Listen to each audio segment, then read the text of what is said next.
Hello and welcome to Super Team this time. We're incredibly excited to have Dean Pappas, the co founder of Grapes Network, a token gated Discord product, but also has a roadmap to build a lot more, which allows communities to collaborate and work with each other. And we're really excited to talk to him because we have now graduated from just a podcast to a podcast plus a community, and we're learning how to build tools for the community to interact with each other without our involvement. And for that, we will likely be using Grapes Network. So I'm very excited to have you, Dean. Welcome to the show. Hi, Tanmay. Welcome.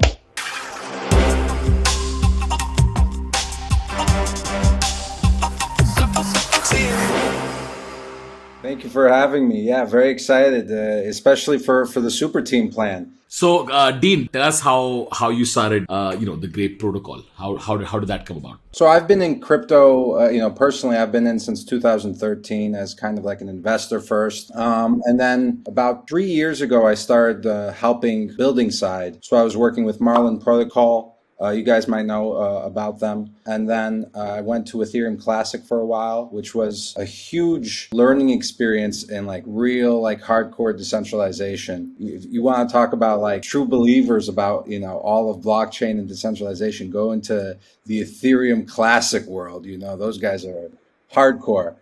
Getting involved in ETH, got to see some different tokenized communities, got to get involved in Whale, was loving the whale poker where, 3 times a week, just because you were holding whale, you got to play poker, and discovered all these tools that Ethereum has for tokenized communities. And really there's 3 separate tools that create the ability to have a tokenized community on Ethereum. It's Tri-Roll or Rally for the creation of your coin. Then there's Collab Land for the gating of different channels and content. And then there's TipCC for inter-DAO, inter-Discord payments. We looked at that, and the hackathon was coming along for Solana. This was the Solana season hackathon that was the most recent one, not the Ignition coming up, which is even bigger. I was sharing these ideas with other people online, with other friends I've got here in Greece, and that's how Grape was born. We saw this opportunity where you've got these 3 separate tools that don't have their own community to work with. So why not take advantage of the fact that you've got a faster, cheaper transaction blockchain like Solana, where you can put all 3 of these together, build even more tools, and have a community to experiment with. So yeah, that's how we got here.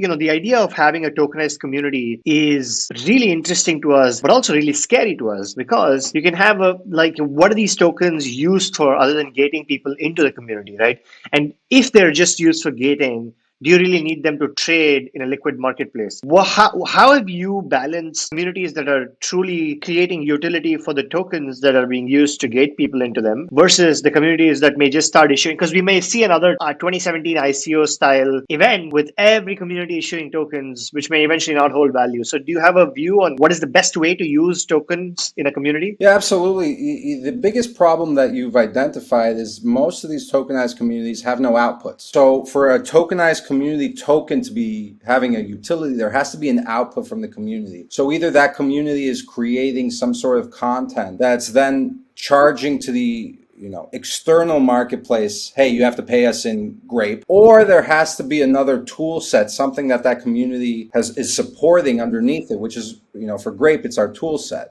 That's the only way you can approach it. There has to be an output. There has to be something the community is creating to give it a value. If you want to connect it to, how we look at countries, it's the GDP, right? But there has to be an output, something you are exporting out of your community. Interesting. What are some of the best examples of output-oriented DAOs? I'm very intimately, knowledgeable about Grape, so I can talk about that the most. So far, the best example has been either content-focused. That's the primary one. So what we have there is this concept of different skill roles. So people in the community over the last 5 months have exhibited different talents, different skills, different things that they naturally are doing. If you go into most Discords, you'll see there's a bunch of people who are submitting graphics, submitting videos, memes. They're doing this all on their own, pro bono, right? They're super fans. That's why they're doing it. What we've done is every time somebody's doing that, we identify them with a skill. So this person's really good at design. This person's really good at making memes. This person's great at writing. After we've done that, now we've got a workforce. So with that workforce, we've experimented in having our own version of an Upwork. We created something we call a work ticket, and we auctioned it off on Metaplex. The first work ticket sold for a bit more than 6 Solana. So the person who purchased that ticket then came back to us and says, okay, I want to redeem it. And he's a fan of Interstellar Alliance, Star Atlas, and Mercurial Finance. So he wants to have a video incorporating all three, showing him and his friends doing some crazy things in the Star Atlas universe that includes liquidity from Mercurial. Anyway, it's a head trip of an idea, but the workplace supports this. So now we've got people who have the writer role, who created a script. We have people who have design, who create these 3D animations. We've got people who have videography skills, kind of put that all together. And we created a new role called voiceover, voice talent. And we had people, do the voiceover for the video. So as we're exploring these different avenues of demand, that creates this output, which was this video. Those people on their own would never have been able to generate 6 Sol for that output, for what they did on their own, right? Like that design maybe gets compensated for $20. That voiceover maybe gets compensated for $20. That videography, the writing, you assemble it all together. Instead of having $100 worth of output, because they did it all together, now it's upwards of $600. So, is this dynamic pricing? The market's deciding their value essentially, right? Well, we're auctioning it, yeah. So what's happening is the marketplace is deciding, hey, how valuable is the output I can get from a great project? The first one sold for 6. The second one sold for a bit more than 3, but we hadn't finished work ticket 1. It's challenging because it's all decentralized, right? All these people who are getting together, there is no leader. The only leader really is the client saying, hey, this is my vision for what I want to do. Super exciting. And then Grape keeps a percentage of that purchase as a fee, and it goes into the treasury. So underneath the Grape token is supported by its treasury, along with its membership and along with the tools and the fees that we accrue from the tools. It's a decentralized way of working, right? Everybody's an individual who's made their own contributions. Me and Akshay keep talking about this, and one of the things that keep coming to my head is there must have been some benefit of having a centralized leadership in centralized companies, right? Like one of them might be efficiency. So you've seen this happen now. So what are some of the things that are pros of a conventional organized structure, and what are some of the downsides of the decentralized one, and how can we fix that? How can we bridge that gap? Yeah, that's a great question. And really with the centralization, you get speed. That's really what I can see as the biggest difference, is that there's one vision, there's one word, there's one where the buck ends kind of responsibility, right? Like this is the person who says what we're doing. This is the person who gets in trouble if we don't do it. And I experienced that a lot also with other protocols. The whole process of proposals, trying to get people aligned in the decentralized community is very tough. So how do you get around that? You need to have a framework, right? That's what we're really focused on, is creating this framework that other communities can use to deal with the fact that there is no one at the top. So our structure that we're using is a DAO sub-DAO idea, where the DAO is deciding how do we allocate our resources every month, and every month we have emissions. So that's our primary resource, is the Grape emissions. And you can think of this as proof of social work. Instead of proof of work, it's proof of social work. Every month there's going to be work, and it'll go to the people who have exhibited that work, right? Now, the DAO decides this month we have to be very focused on development because we want to see, this grant completed. That way we can go into the next month and really get into content. So that what the DAO would decide in that situation is, okay, let's put 60% of our mission towards developers. So anybody with a developer role is part of the developer sub-DAO. That sub-DAO, let's say there's 20 people. Those 20 people will agree who's doing work, who's not doing work. So at the end of the month, the 20 guys get together and they say, hey, we did great, guys, high fives all around, but only 10 of us need to give high fives to each other, because those other 10 guys, they didn't appear. I don't see their name on GitHub anywhere. They didn't do anything. Even though they have the developer role from the previous epoch, the previous emission, They didn't do anything this month. It's in their self-interest to vote for people to stay in the sub-DAO and then vote them out if they didn't do anything. It's self-policing. At least that's the hope. So those people will push out the developers that did nothing. This framework is a way to start to decrease that cumbersome process of trying to find cohesion going in a direction together. So you need to have at least that process in place.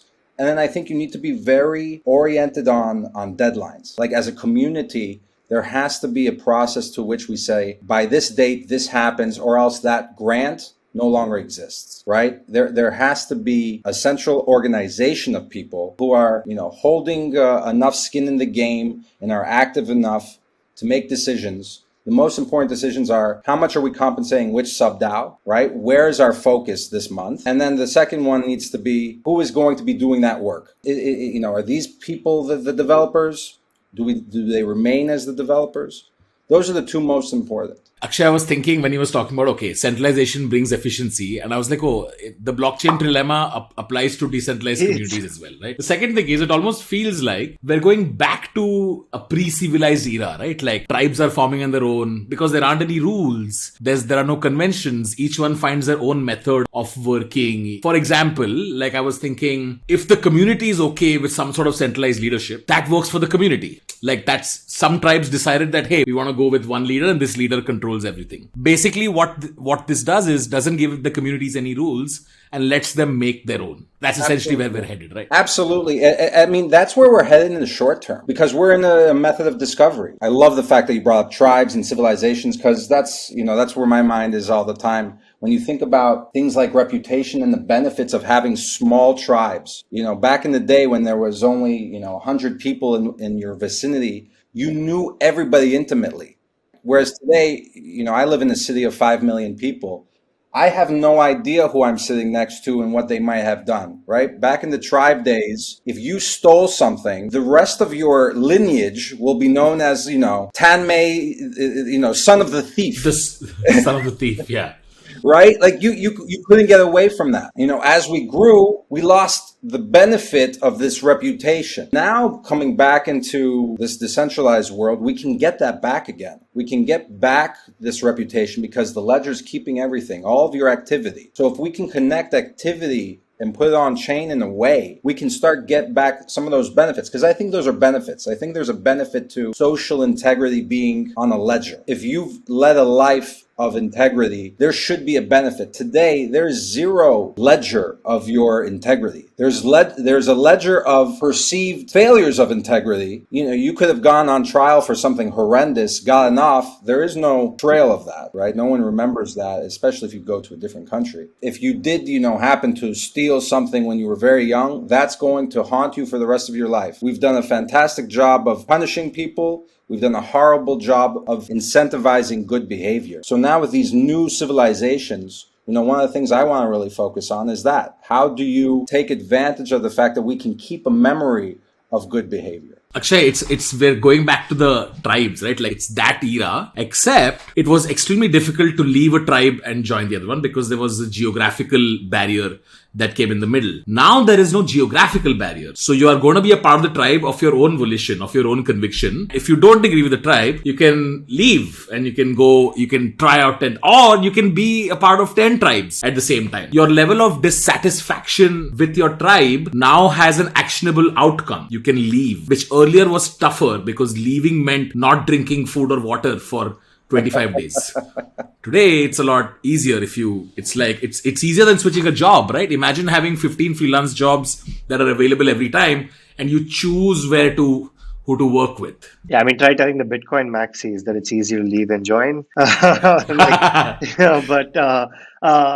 But I think that what you said, Tanmay, is actually like something that in political science a lot of the crypto folks have talked about, which is the concept of voice and exit. And the first way to change the system is through voice, and you hopefully voice your opinion and try to vote, and you protest and do things like this. And then once the system calcifies into its own thing and it's immune to voice, the cost of exit should be cheap enough that people can just leave and go join something else.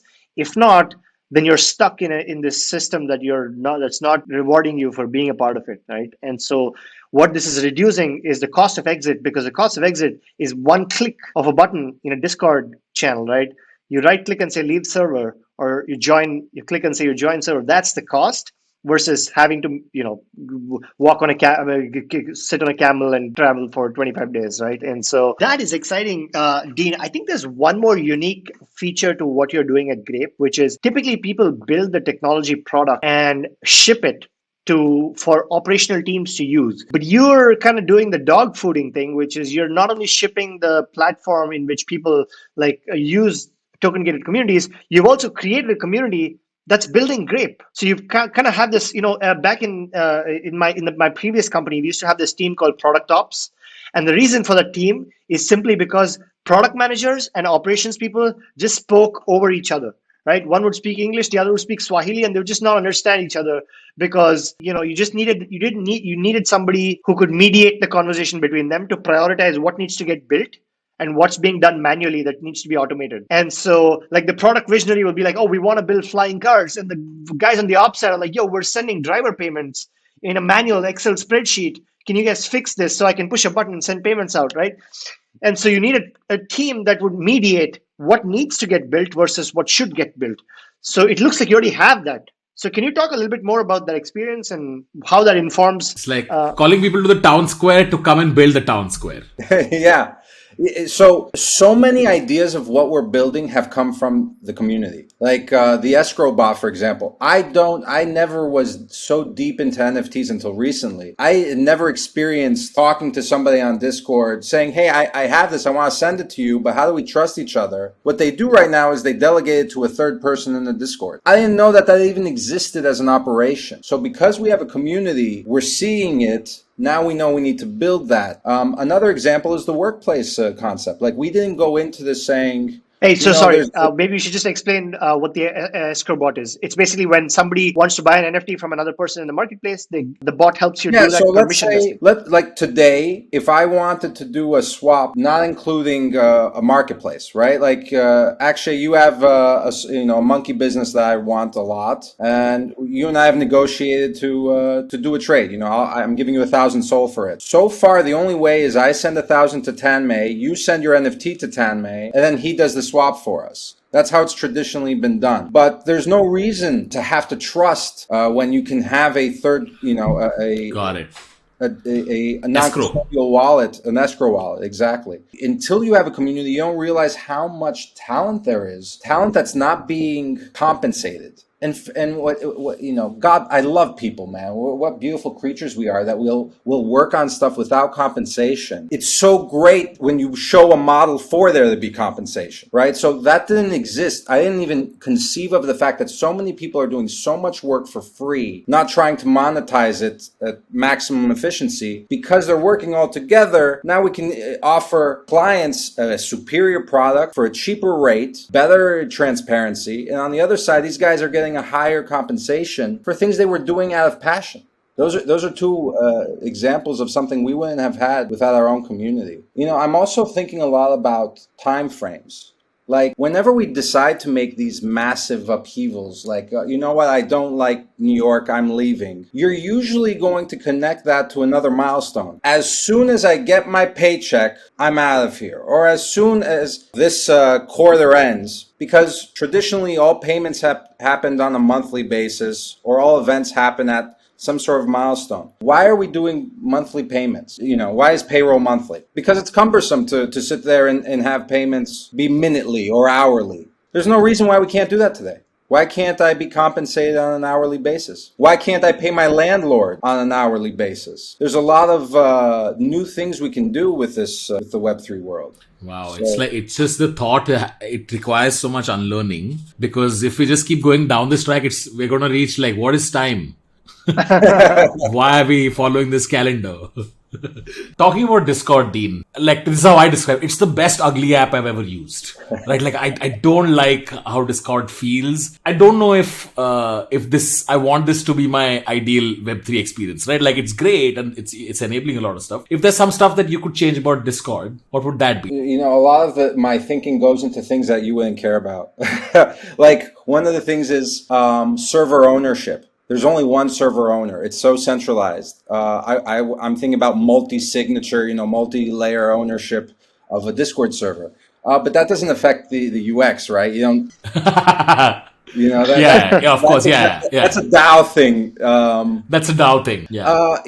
Every day I'm learning new things about Discord. Discord has a steep learning curve. I think the pace at which we are moving, like Discord almost feels like the default place for, DAOs and everyone getting together. And, it's often looked at as, oh, this is the gateway to Web3 almost. I almost feel like there's room for disruption here as well. And if you're a Discord native, your journey becomes very easy. But if you're not, there's a steep learning curve. And often a steep learning curve is what keeps people away. We're not the first doing what we're doing, right? And we've seen other people try to go whole hog and build a platform. UX, chat app, uploading of files, everything. Our strategy is let's layer on Web3 interactions onto the platforms people already love. Same thing with the games we use. There's a lot of blockchain games that, they're not really there. They're not at that AAA Call of Duty, League of Legends level yet. So why should we discuss, hey, play this game and win some crypto? Why not let people win crypto playing games they like playing?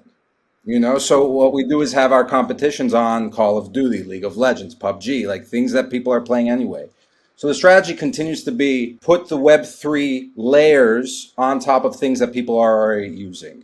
If we accomplish our vision, we'll be out of Discord eventually. Like we need to get to a world where after we have all these layers, the last thing is, okay, now chat layer and you're done and you can exit, right? Because we already have so many of these other things. The moment we have tipping, we've already created the payments layer that can go into any other social platform. Right now, we already have that gating layer. Later, there has to be the DAO layer, the workplace layer. All these layers can combine eventually to create a standalone decentralized experience where each tribe will be able to pick off of the shelf what modules they want to have in their civilization, right? I was just thinking about just the core idea that one person can be part of many DAOs. Like that opens up so much. You need infrastructure for DAOs to interact with each other. And once this information that you're part of many DAOs is on chain, that opens up a whole nother this thing, right? Like say dating changes, right? Dating can essentially you can take data off chain and be like, okay, I want to match with people who are part of these 3 types of DAOs, right? Like that's your version that you're able to access, you're literally able to go into a pool of people who, you've almost handpicked, right? Like, oh, this is the type of person I want to meet. And you'll know that that's real data, it's right? Real, yeah. Like, he says he cooks, or she says she's into video games. Now there's going to be... He has an NFT to prove it. Here's an NFT to prove it. Here's a community they're part of and different accolades they've achieved that you can't fake. What's insane is that we're learning how to prove things I'm doing in the real world, but I can prove it only in the digital world. There's no way for me to prove to you if I meet you on the street that I've been cooking and learning and playing these games or whatnot. But I can then pull my digital existence and I can prove it to you.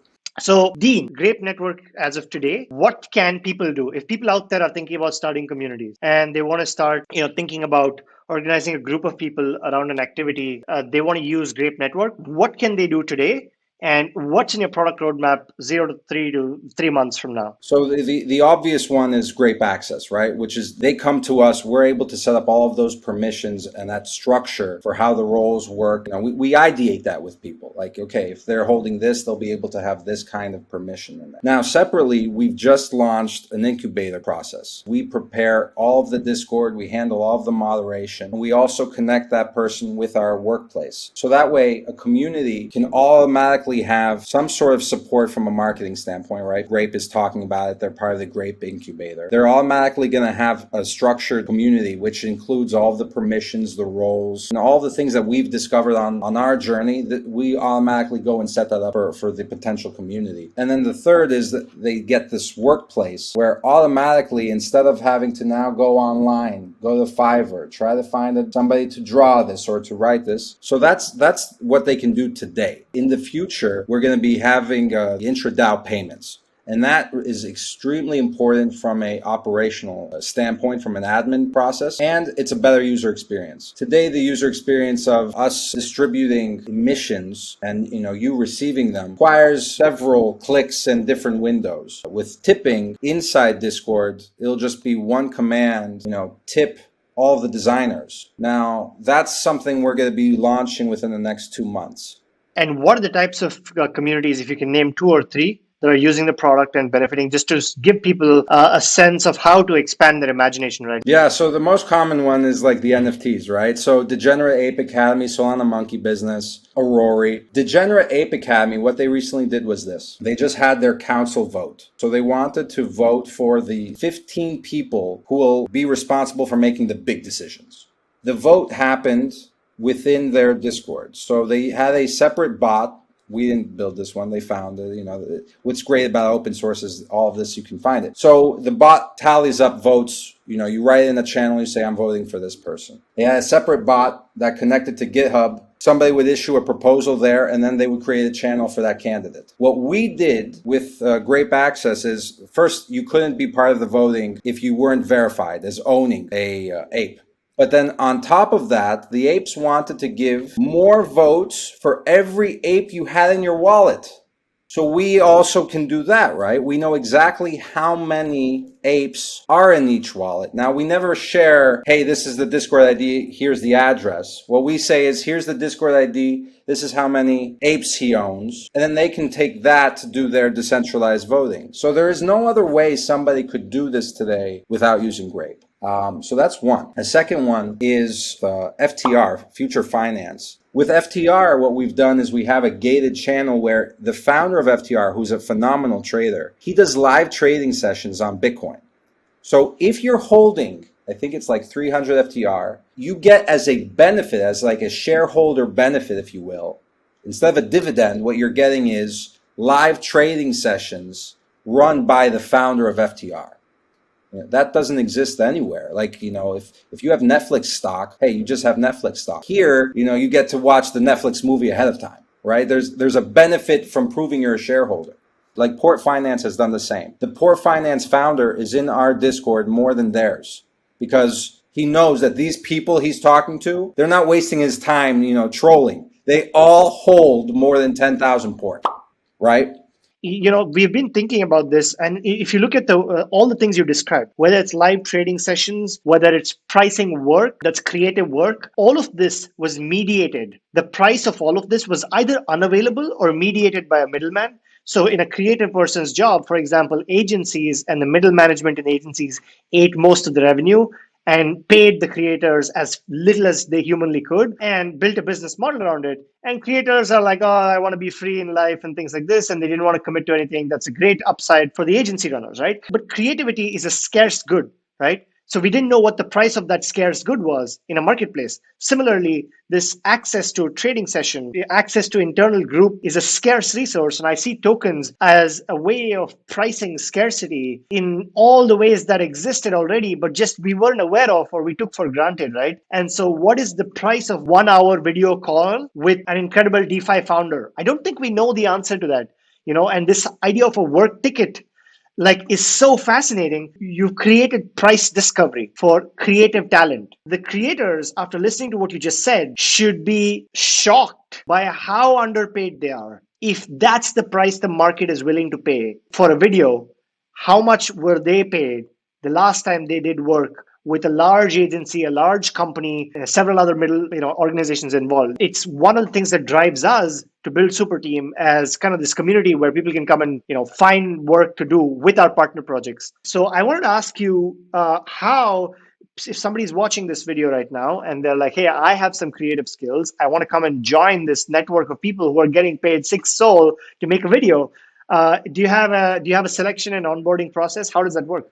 We have 3 different tiers of membership. The first tier is for 1,000 Grape. We call that the Gibbon level. All of these levels are different primates. The Gibbon level basically is a taste of Grape. So you get access to most chat channels. You get to watch most of them. You can't interact in a lot of them because we want to keep those super premium as far as the content going in. And that's an example of output, right? The second layer is the most popular one. You hold 5,000 Grape.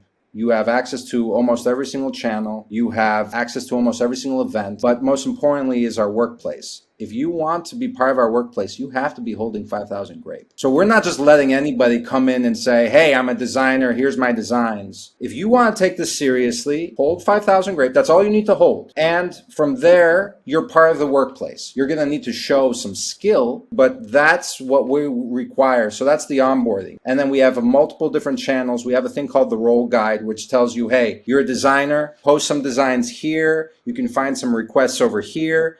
And if we haven't seen you after a week, tag this guy, and we'll make sure we get there. There's all these people that say, hey, I want to make money. Hey, I'm talented. Okay, how serious are you? And by having that framework, it's easier for other communities to start doing something similar. Wow. Okay. So you have to demonstrate proof of stake before you can demonstrate proof of work. The entire community of builders are holding Grape. So everybody is incented to identify talent. So we need to make sure that the people who are trying to be found, that those people are serious too. We're going to take it seriously. You're going to take it seriously. It's almost an anti-spam measure, right? Twitter is trolling where there's no cost to saying, hey, Tanmay, f you for going under a street and saying that. But here, there's like a cost because not only are you hurting the community, you're hurting yourself. You probably get kicked out if you like. The biggest problem on those platforms is the spam. I don't know how often you've used Upwork, how many times you've wasted talking with someone who said, yeah, I can do it and this and that. And then the person has no ability whatsoever. That's spam. That's spam on your time too, right? So what would be the best version of an Upwork would be that all of these people have something at stake. Now, reputation's at stake on Upwork, but it's always against the person providing the work. I used to do people's homework on Upwork. People would pay me, in university to do their Tableau dashboards or something. And I remember getting blackmailed. They would give me a bad review if I didn't do some more work for free. One of the questions that pops up in my head is, all right, so you get some folks in, right? But building a community means it's like building a company, right? Like there are a lot of parallels. So you can get your people in, but you got to keep them engaged. Because unless if the mission of the DAO is to do work, when there is no work, what sort of keeps the purpose alive? The number one thing is that you have to be returning energy wherever you see energy. The wasted asset is when somebody puts effort and then that effort's not reciprocated. That's the death of a community, right? Where people are passionate. They sit there and they write this huge blob of text to you, the founder, and you don't reply. Energy needs to be reciprocated. Like you need to, that passion. If somebody's written a big blob of text, you need to respond with a big blob of text. And to be able to do that, you need to have this structure to keep away anybody that's wasting your time and know that these people that you're talking to, they're super serious. Yeah, I think understanding how to identify the energy and be able to send it back is the most important thing for building a community. You need to acknowledge the people, you need to identify them. Things like incentivization, people are organically doing this anyway. Right now, this podcast, I don't think there's really an incentive any of us are thinking of. It's just fun to do this, right? It's fun to talk about these kind of things, meet new people. I'm so happy I met you guys, and this conversation's been phenomenal. We needed this structure to be able to have it, but there was no thought towards the incentive. It's the acknowledgement. You guys are giving me acknowledgement. I'm acknowledging you, and we're returning energy back and forth to each other. And it's amazing because, one of the things that everybody talks about a community is, let's go crowdfund. And we're like, okay, well, that's the least interesting part of this right now because if you want capital, VCs are there to give you tons of it if your idea is good enough. And they're not following you in your Discord asking when moon. Like establishment exists to fund those ideas in the early stage. So for us, the most interesting idea is how do we get people, how do we pay out people? How do we make our community rich rather than get rich off of our community? And if we make our community rich, we will do fine at the other end of that, either by investing in the next big $10 billion project, or being early team members in some project that gets built out. That's why we are very skeptical unless there is a community that's being managed with so much thought and care, like the one you just described. I think we could do 30 minutes on just how do you do roles in a Discord channel such that it fulfills the purpose that it's meant to, and it signals to the rest of the audience by creating a social hierarchy. It's incredible, right? Like we're engineering society on a Discord. It's like these community founders are like basically country founders, or like they're society founders, right? Where you just get a bunch of people who are named ABC XYZ, and then you start creating hierarchy. You reward them with money. It's like a whole internal economy of status and wealth. And so it's so profound. I'm gonna go buy some more grapes so I can get into this DAO. But I'm very excited to see this. I haven't seen this, Dean, and I'm sure you've heard this. I would love that. And these are the moments, right? Like these conversations, these need to go out to more people. I would love it to package this up as something also that becomes a product, an output, right? I would love for you guys to get more involved in Grape. I mean, one of the problems is that people cling to leadership, and not leaders clinging to leadership, but people in communities saying this person is the leader. Having more voices, confident voices with vision helps. It needs to destroy that idea of leadership by having so many strong ideas that there is no, one person, one leader. That's why getting you guys into the DAO would be phenomenal. We need more intelligent voices. Dean, I have one last question for you on behalf of the community. If they want to show their proof of work and you were to give them one task that they can be seen through all the sea of the 25,000 people on Twitter, what is the one task you would give them? I'm putting you on the spot here a little bit, but... So I think, today the easiest one is to write, because, that's going to be the lowest cost for you as far as your time. And if you write something and you put your effort into it, it will outlast and outlive me as well, right? It's not about, I want you to spend your time in building your brand. So write passionately about DAOs or structures or the roles and permissions we discussed. Imagine I don't see it. You still put something out into the world that's an article that shows your skill, that shows your thought. It starts to build your brand. So write about DAOs, write about structures, write about how proposals and tooling should be.